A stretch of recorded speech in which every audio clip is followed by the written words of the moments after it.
Aujourd'hui, nous allons parler voyage. Donc, qu'est-ce qui est important dans le voyage? Le budget, le visa et le pays. Donc, pour nous, ce sera l'Australie.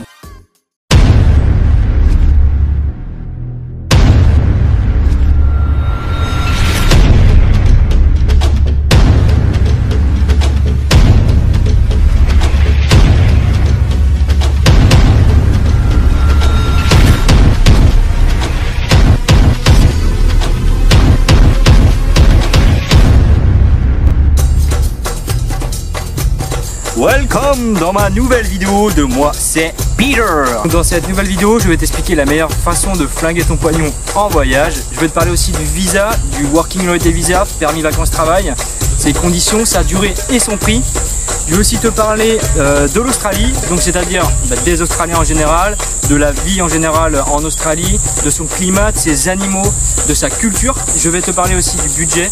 Le budget c'est très important parce que sans budget tu vas nulle part ou alors c'est compliqué. Donc je vais te parler de notre budget à nous.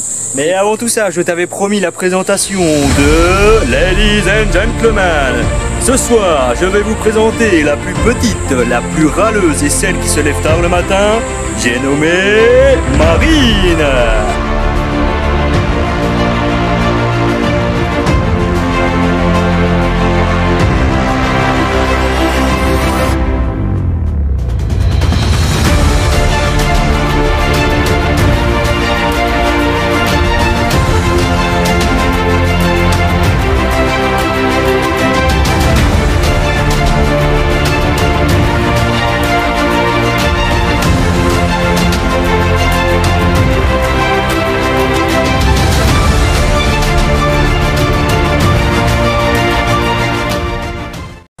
Et la voici en vrai.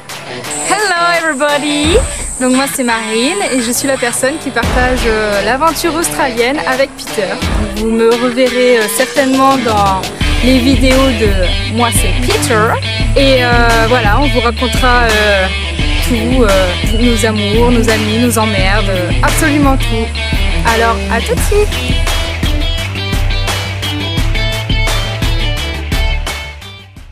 Et maintenant, passons à... Tiens, faut qu'il soit réactif. Pas dans ta tête. Et maintenant, nous passons à... l'Australie. Voilà, voilà. Ok, donc l'Australie. Alors, l'Australie, c'est un très beau pays, hein, il faut le dire. Ça va, ça va. L'Australie, ce qu'il faut savoir sur l'Australie, c'est que l'Australie, c'est un grand pays, c'est un continent d'ailleurs. C'est un continent plus grand que l'Europe. Oui, messieurs, dames, c'est plus grand que l'Europe. Ouais. Donc quand on vous a dit qu'on s'est tapé un Paris-Moscou, c'était vrai.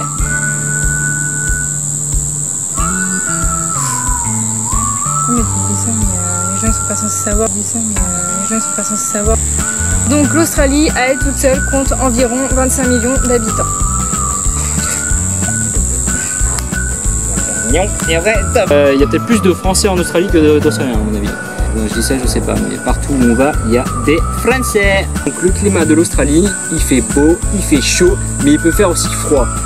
Dans le sud, on n'était pas en t-shirt, on avait plutôt le pull en journée et le soir, on n'hésitait pas à mettre la veste parce que ça caillait un peu. Et pourtant, on était en pleine saison d'été. Donc voilà, l'Australie, ce n'est pas que du chaud et ce n'est pas aussi que des incendies, hein, parce qu'il n'y a pas que ça en Australie. Comme je vous l'ai dit, l'Australie, c'est grand comme l'Europe. On peut retrouver du désert, on retrouve aussi de la jungle, des climats secs, des climats humides, des climats tempérés. C'est vraiment, vraiment un monde à part, quoi. C'est splendide. Là actuellement sur la carte, nous nous trouvons, pour vous schématiser un peu, au nord-est de l'Australie, donc une petite ville qui s'appelle Cairns. Donc voilà, à peu près à 2000 km au nord de Sydney. Voilà, donc en fait on a traversé l'Australie donc de l'ouest à l'est, donc en passant ici, non. On a descendu un peu sur la côte sud jusqu'à Espérance, et de Espérance on a pris la Great Center Road, donc c'est la route qui traverse le désert au milieu. Donc en fait on a pris cette route pour la traversée du milieu de l'Australie et on a tracé jusqu'à Cairns. Donc on est passé à Alice Springs sur la route. Donc voilà, par la Great Central Road. Où on a vu le fameux rocher Uluru. Voilà, où on a vu ce fameux rocher Uluru. Voilà. Et d'ailleurs, en parlant de Uluru, on va venir en parler des aborigènes, qui du coup ce sont leurs terres. L'Australie est la terre des aborigènes. Et ces aborigènes, malheureusement, eh ben on les voit pas. On les voit pas parce qu'ils sont vraiment exclus de la société. On va pas y aller par 10 000 chemins. Hein. Les aborigènes, c'est quoi? Ce sont des gens exclus de la société. Ce sont, comme le dit Alex Vizor dans sa vidéo, des gens imbibés d'alcool. Parce qu'en fait, ils sont complètement exclus. Ils ont pas de droits. On les laisse en fait dans le milieu du désert. Alors quand on traverse le désert, il nous a fallu un permis pour traverser les terres aborigènes. On nous a clairement dit de ne pas aller dans les villages parce que soi-disant ils allaient nous caillasser, machin et tout. Moi personnellement j'y crois pas, je pense que c'est le gouvernement qui cache ça pour pas qu'on voit la réalité. Mais voilà, ce sont des gens qui sont dans le besoin et c'est leur terre. Et aujourd'hui, clairement nous les blancs, alors pas moi personnellement, hein, mais nous les blancs, on leur retire énormément de culture et ça c'est pas normal. Voilà, ça fait de la peine à voir, ça fait de la peine. Donc les Australiens là-dessus, voilà, c'est pas terrible. Hein. Sachant que si on ne se cache pas les choses, les premiers Australiens, donc les entre guillemets vrais Australiens, ce sont les aborigènes et pas les blancs. Bon, et puis l'Australie aussi, les animaux, alors ça c'est un truc... Les fameux animaux. Les serpents, les araignées, les requins, les méduses, les crocodiles. Alors c'est gros cliché quand même, hein. C'est quand même un cliché de ouais, l'Australie c'est un truc de malade et tout. On a dormi en toile de tente dans le désert, les moustiquaires, enfin pas la moustiquaire ouverte mais les deux côtés ouverts. Ça s'est très bien passé, on n'a pas... bon, on s'est fait démonter par les mouches, on s'est fait démonter par les mashflies. Les mashflies c'est des tans. Voilà, on a vu des serpents, on a vu des araignées, on a quand même vu des gros lézards. Mais sinon... on se sent quand même en sécurité quoi. Ouais, moi tous les a priori que j'avais quand on arrivait en Australie ont complètement disparu en quand même peu de temps. Ah ouais, aussi en termes de bouffe, l'Australie... c'est une catastrophe. Pas terrible. Hein. Non, parce que là on va encore une fois comparer à la France qui... Bon effectivement en France on mange quand même relativement bien. Non, en Australie, ouais, donc déjà il y a beaucoup de fast-food. On se rend compte que les Australiens sont très friands de fast-food, malbouffe clairement. Et aussi, du coup, pour accentuer un peu le truc, l'Australie, du coup, on bouffe pas bien. Hein, et l'Australie aussi, c'est méga pollué. C'est de la folie, ouais. C'est de la surconsommation, c'est incroyable. L'eau, ils en font... alors l'eau, ils arrosent là, on est en pleine jungle. Le matin, rien à foutre, ils arrosent mon pauvre à balle alors qu'il pleut tous les jours. Mais c'est pas grave, tu vois, faut que ça pousse vite, tu vois. Quel intérêt quoi. Alors, je sais pas si l'Australie est le pays le plus pollueur au monde, sachant qu'il y a quand même la Chine là aussi, etc. Ça c'est d'autres débats. L'Australie a été déclarée le pays le plus pollueur mondial par habitant. Sur l'Australien et sa façon de vivre, on va dire. Hein. Sinon, les Australiens sont sympas hein, et tout, c'est cool quand même, hein, c'est quand même pas mal. Hein. Mais voilà, c'est ces petits points un peu négatifs quoi. Ils se prennent pas la tête comme nous en France, beaucoup moins. Déjà ça klaxonne pas, ils s'énervent pas, ils sont quand même assez, en général ils sont gentils. Ils te disent bonjour, en caisse ils te demandent comment tu vas. Tout le temps. Toi tu le vois en France, arrive à Jiffy, la meuf te demande comment tu vas. C'est plus friendly en Australie. Ouais, c'est plus friendly quoi, c'est plus amical, tout est plus amical quoi. Il n'est pas rare que tu fumes ta clope et il y a un mec qui vient et te tape la discute comme ça, comme si tu le connaissais en fait. Et ça c'est cool, ça c'est vraiment pas mal du tout. Et ils ont quand même ce truc de, ils entraident, quand ils peuvent venir en aide, ils viennent en aide quand même. Ouais, grave. L'anglais en Australie. L'anglais en Australie. C'est primordial déjà. Ah yes, of course. Vu que c'est la langue du pays. L'anglais, alors l'anglais, si tu parles pas un mot anglais, il faut arrêter de dire que si tu parles pas un mot anglais, ça va bien se passer, c'est des conneries. Si tu parles pas un mot anglais, tu vas en chier ta race. Non, parce que c'est vrai, il faut le dire. Il y a des mecs qui sont là, non mais t'inquiète, ça va aller. Non, c'est une réalité. Quand tu parles pas un mot anglais, c'est très compliqué. Je pense que Marine, elle peut parler un peu à ce sujet, c'est difficile. C'est difficile, encore aujourd'hui, hein, ça fait 4 mois qu'on est en Australie. L'anglais. Ouais, c'est difficile quand tu parles pas anglais, à savoir que l'australien a un putain d'accent de merde, c'est-à-dire que franchement, l'australien quand il parle anglais, tu ne comprends pas. Tu vois, il met 3 doigts comme ça, il ne fait pas comme ça, c'est l'autre que je veux dire, et ça veut dire, tu comprends rien, c'est con. C'est exactement ça, tu comprends vraiment rien, ils font pas forcément d'efforts, donc en fait quand tu lui demandes gentiment de répéter, il va répéter exactement aussi vite, exactement la même chose, exactement avec la même intonation, donc autant dire que le deuxième coup, tu comprends toujours pas. Il y en a des patients, il y en a des pas patients, il y en a qui comprennent pas pourquoi tu parles pas anglais alors que t'es censé pour eux être bilingue. Ouais, l'anglais c'est compliqué. Mais c'est pas impossible hein, parce que voilà, moi je suis parti, je parlais pas anglais. Marine elle est partie, elle parlait pas anglais. Aujourd'hui je parle un petit peu anglais, Marine elle se débrouille un peu mieux. Voilà, mais ce que je veux dire, c'est pas que c'est impossible, ce n'est pas impossible, c'est possible parce qu'on l'a fait, tout le monde le fait. C'est très difficile. C'est juste qu'il faut être conscient que ce sera difficile. Prendre des cours d'anglais avant de partir, si t'as vraiment zéro, ça peut être bien. Après, franchement, t'apprends sur le tas hein, et tu passes par là. Mais voilà, c'est une réalité, il faut savoir que ça va être difficile. Mais ça se fait. Ça va être difficile, donc ça va pouvoir jouer sur ton moral, ça va pouvoir jouer sur beaucoup de choses, mais il faut que tu t'accroches. Après voilà, la chose qu'on n'a pas vraiment faite, et je pense que de toute façon c'est la meilleure façon d'apprendre l'anglais, c'est d'être avec des étrangers. Donc pour pratiquer l'anglais, il n'y a pas 36 solutions, c'est d'être avec les étrangers et parler l'anglais. Il faut faire travailler ta langue. Tout simplement parce que quand tu te retrouves dans notre cas qu'avec des Français, tu vas parler français et donc l'anglais, forcément tu ne vas pas t'améliorer et voilà. Et vu qu'il y a des Français de partout en Australie, d'ailleurs ça c'est un point, les Français en Australie, c'est une catastrophe. On a une putain de réputation de merde. Alors on a une réputation de voleur et on a une réputation de je sais pas de quoi, en tout cas on ne l'a pas dit honnêtement.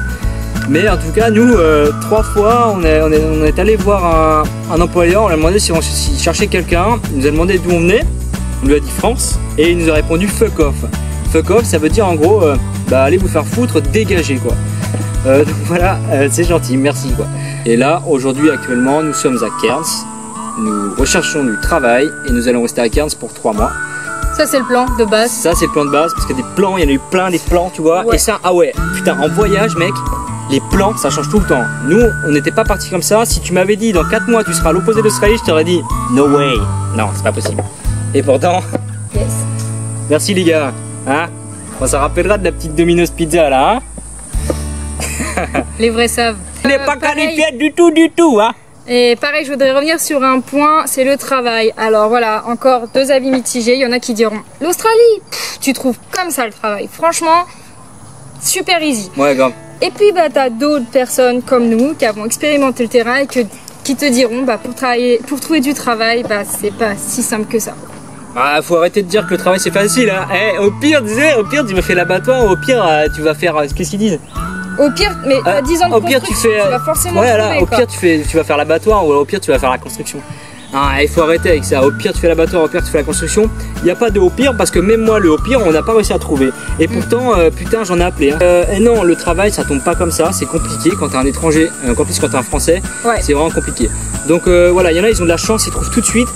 Et aussi, alors il y en a ils ont de la chance, ils trouvent tout de suite et il y en a ils vont se sacrifier, c'est-à-dire travailler oui mais travailler pour rien et être un esclave non merci, c'est-à-dire faire du piece rate. Alors le piece rate c'est payer en fait, t'es payé au rendement et payer au rendement quand tu fais 30 $ dans ta journée par personne, j'ai envie de te dire non en fait, j'ai envie de te dire non, ça fait 20 balles, ça fait 20 € en gros, ça fait 30 $. Même en France ça n'existe pas, donc ce genre de choses nous ne souhaitons pas cautionner ce genre d'entreprise parce qu'en fait c'est un cycle qui ne va pas s'arrêter si jamais on cautionne ceci. Donc nous on ne veut pas travailler dans ce genre d'environnement, donc valider nos fermes, nos 88 jours d'accord, mais les valider correctement, pas les valider en tant que backpacker. Voilà, ce fameux mot qui nous met un peu sur la bascule de on est des esclaves quoi, voilà. Ouais. Donc ça non, pas pour nous. Et pour eux, les backpackers, ce sont les mains d'œuvre à pas cher, les mains d'œuvre qu'on peut considérer un peu comme des miséreux. Donc voilà, comme dit Peter, on ne cautionne pas de travailler soit comme des esclaves ou de travailler dans des conditions de merde sous prétexte qu'on est des étrangers, qu'on est des backpackers. Ouais, c'est clair. Hashtag backpacker égale hashtag immigré, hein. Bah c'est un peu ça quand même. C'est un peu ça, ouais. C'est un peu le même Ah principe, voilà, quoi. bon voilà. Bon sinon l'Australie c'est pas mal, vraiment c'est bien. Non c'est vraiment à faire, les paysages ils sont magnifiques. Ouais, c'est un pays à découvrir, voilà. Les paysages c'est un truc de dingue, Ouais. les climats ils sont sympas, vraiment il fait bon, regarde, on est au soleil, c'est la jungle, il y a des animaux de partout, non vraiment c'est top. Vraiment gros coup de cœur sur l'Australie, c'est magnifique. Maintenant on va parler de visa. Ouais, donc du coup le visa c'est un peu la base aussi du voyage. Ouais. Parce que c'est lui qui va te permettre de rester 1 an de plus ou 2 ans de plus en Australie. Alors le visa c'est quoi? Alors quel visa? C'est quoi? Quel visa c'est? C'est quoi ce visa? Moi je suis la thématique du truc là. Ah, t'as rien du tout, non, c'est toi qui réponds. Là. Du coup le Qu'est-ce que visa. Alors le visa c'est un permis vacances-travail. Il nous permet de voyager et de travailler en même temps, comme le donne le nom, permis vacances-travail. Donc ça a une validité d'1 an depuis l'arrivée à ton arrivée sur le territoire australien. Comment tu vas acquérir ce visa? Du coup ce visa tu vas sur internet, tu vas sur le site du gouvernement australien et tout est indiqué. C'est un visa qui est payant, qui est de mémoire payant à 300 $ australiens. Ça représente quoi en euros? Moi, il me semble que c'était 400 et quelques dollars australiens et ça représentait à peu près 280 €. Bon, voilà. C'est dans cette fourchette. Hein. Il me semble, Voilà. de mémoire. Les conditions de ce visa, les conditions elles sont nombreuses quand même. Le visa, ouais, les conditions sont de ne pas avoir d'enfants. Ceux qui sont parents d'un enfant malheureusement ne peuvent pas voyager en tant que PVTiste en Australie. Ah, sauf pour ceux qui magouillent un peu, parce qu'il y en a ils vont nous dire ah ouais moi je connais des gens, ouais mais légalement non en fait. Voilà, normalement, logiquement, quand tu as un enfant, tu n'es pas censé avoir accès au PVT, c'est bien marqué, hein, c'est bien stipulé dans quand tu remplis la feuille les questions pour le PVT. Jusqu'à présent, au-dessus de 31 ans, tu ne pouvais pas avoir accès au PVT. A décidé d'augmenter cet âge et aujourd'hui, jusqu'à 35 ans, tu peux, donc de tes 18 à 35 ans, tu peux partir en Australie en PVT. Et donc ce PVT, il y a ces fameux 88 jours. Alors ces 88 jours sur le PVT c'est quoi? Donc en fait si tu souhaites rester, donc là il est valable pendant 1 an, si tu souhaites rester 1 année de plus, tu dois valider 88 jours de travail dans l'agriculture ou tout ce qui tourne autour des fermes. Par exemple à l'ouest il y a une ville qui s'appelle Perth et genre à Perth ce n'est pas éligible. Tu as quelques codes postaux qui le sont mais beaucoup ne le sont pas. Voilà, sinon tout le reste c'est quasiment éligible partout. Donc ces travails éligibles ça va être la ferme et tout ça, et la construction aussi, la construction c'est éligible, donc la charpente, tout ça, l'électricien, tout ça, ça fonctionne. Mais tout ce qui est nettoyage, tout ce qui est autre que administration aussi, autre que construction et ferme, ça ne compte pas pour ton second visa. Donc une fois que tu as validé ces 88 jours de ferme, tu as accès à ta deuxième année. Avec combien sommes-nous partis? Alors on est parti avec 5 000 € chacun, donc ça fait 10 000 € à deux. Voilà, est-ce que c'est suffisant, est-ce que c'est pas suffisant? Je pense que c'est suffisant. Après ça dépend vraiment d'une chose, c'est l'équipement en arrivant, c'est-à-dire si on décide d'acheter un véhicule, c'est déjà une grosse partie de l'argent qui est mangé. Voilà, après sinon en général je pense qu'avec 5 000 € chacun c'est pas mal déjà, c'est bien. Je pense que c'est le minimum. Après, ouais, je vais revenir sur ce qu'il disait. Ça dépend vraiment aussi de comment tu veux voyager, quoi. C'est-à-dire dans quel confort. Ouais, c'est clairement ça, ouais. Donc en gros, quand je parle de confort, c'est en gros dans quel véhicule tu te vois voyager, tu te vois être sur la route toute la journée pendant plusieurs semaines, voire plusieurs mois selon la durée de ton road trip. Voilà, faut y réfléchir. Ouais, la voiture c'est un gros budget, c'est vraiment le budget numéro 1. Ouais. Voilà, ça dépend. Nous, voilà, en tout cas je parle pour l'Australie. Hein. L'Australie c'est souvent, les distances sont immenses, donc la voiture c'est quasiment presque obligatoire. Quelles sont les dépenses directes? Les dépenses directes, comme je disais, c'est la voiture. Après ça va être notre budget numéro 1, c'est l'essence, parce qu'ici les distances elles sont colossales. Et en termes d'essence, alors l'essence est beaucoup moins cher qu'en France, on est à peu près à 80 centimes du litre. Mais voilà quoi, ça reste un budget de dingue parce qu'on se tape des kilomètres de malade quoi. Kilomètres, et à savoir que nous par exemple nous voyageons en 4x4 et le 4x4 il consomme énormément quoi, c'est vrai. En termes d'équipement. En termes d'équipement. Alors le budget d'équipement ça va être tout ce qui est tente, tout ce qui est tente de toit, il y a beaucoup qui ont une tente de toit. Nous on a une tente personnellement avec un gazebo. D'ailleurs les gens qui connaissent notre gazebo, voilà. C'est une tuerie. C'est une tuerie, ça sauve la vie. Enfin en tout cas nous voilà, on a passé des moments de malade sous ce gazebo. En termes de matos, voilà, et après on a eu, j'ai eu acheté un mini booster pour redémarrer la voiture. On a un compresseur pour faire regonfler les pneus quand on fait du sable. On a des threads, c'est des plaques de désensablage. Nous, on a dépensé à environ entre 1000 et 1500 $ en équipement en plus du véhicule. Quel est le coût de la vie en Australie? Le coût de la vie en Australie, nous personnellement on trouve que c'est quand même moins cher. Alors là les avis sont partagés, moi je trouve ça moins cher, dans le sens où, alors si on arrive avec notre épargne, ça va vite, hein. Si on ne travaille pas ça va être si compliqué de tenir un an, sauf si vous arrivez avec 15 000 € chacun ou 10 000 € chacun. Moi personnellement je pense que l'Australie est moins chère que la France, dans le sens où les salaires sont bien plus élevés et en termes de bouffe, il y a clairement plein de choses qui sont beaucoup moins chères. Concernant le billet retour.